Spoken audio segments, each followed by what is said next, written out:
បាទជំរាបសួរបងប្អូនបាទដោយសារតែរយៈពេលខ្លីខ្ញុំបាទមិនដែលបានផុសបាទ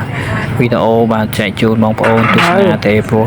បាទមួយរយៈពេលហ្នឹងគឺរវល់បាទតែប្រជុំបិណ្ឌបាទហើយបងប្អូនខ្លះក៏ធ្វើបន់ទៅទៀនអញ្ចឹងទៅបងប្អូនណាហើយដូច្នេះហើយបាទខ្ញុំបាទក៏បាទពុំបានធ្វើវីដេអូបាទបង្ហាញពីរបៀបសាររូបសារអីទេបាទតែដល់ថ្ងៃនេះបាទ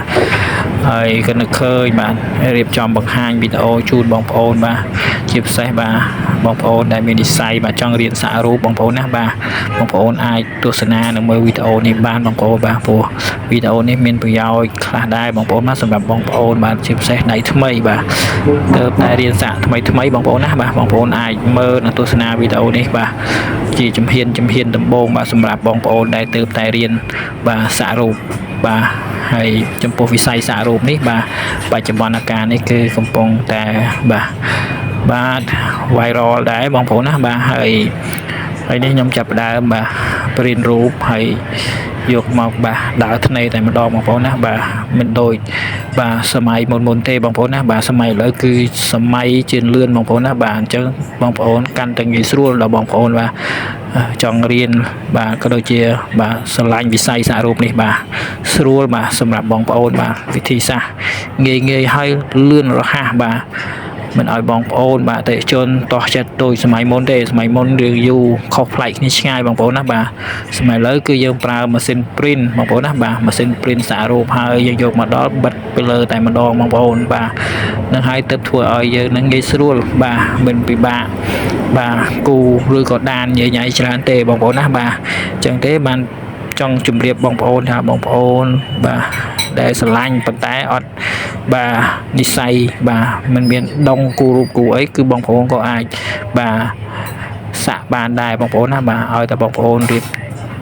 យកចិត្តទុកដាក់បន្តិចទៅបងប្អូនណាបាទយ៉ាងយូរបាទមួយខែពីរខែប៉ុណ្ណឹងបងប្អូនអាចដើរថ្នេរឬក៏បាទសាក់រូបទូចបានខ្លះដែរបងប្អូនណាបាទតែបើពិសេសជាងនឹងទៅទៀតបងប្អូនសង្កត់ធ្ងន់ទៅលើការស្រាវជ្រាវបន្ថែមហើយស្វែងសិក្សាបងប្អូនណាបាទបងប្អូនអាចមកសិក្សាបាទតាម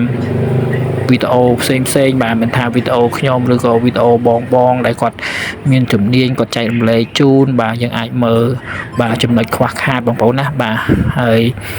នេះគឺជាវីដេអូដែលខ្ញុំបង្ហាញបាទមានប្រហែលនាទីនេះដើម្បីចែកជូនបាទដល់បងប្អូនបាទជាពិសេសបងប្អូនបាទដែលគាត់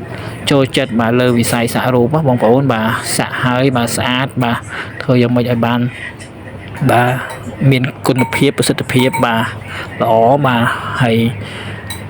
លឿនបាទបងប្អូនណាបាទបងប្អូនអាចមើលវីដេអូនេះបានបាទហើយវីដេអូនេះមិនបាទពុំបានបាទបង្ហាញគ្រប់គ្រាន់ទេបាទបងប្អូនណាបាទមានចំណុចខ្វះខាតច្រើនទៀតបងប្អូនណាបាទហើយ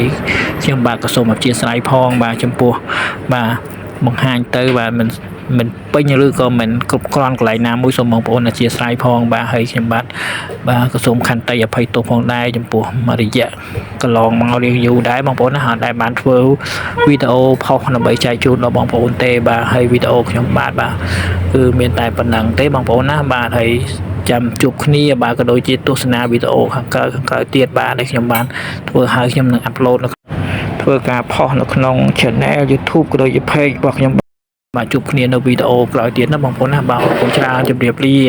បាទជូនពរឲ្យបងប្អូន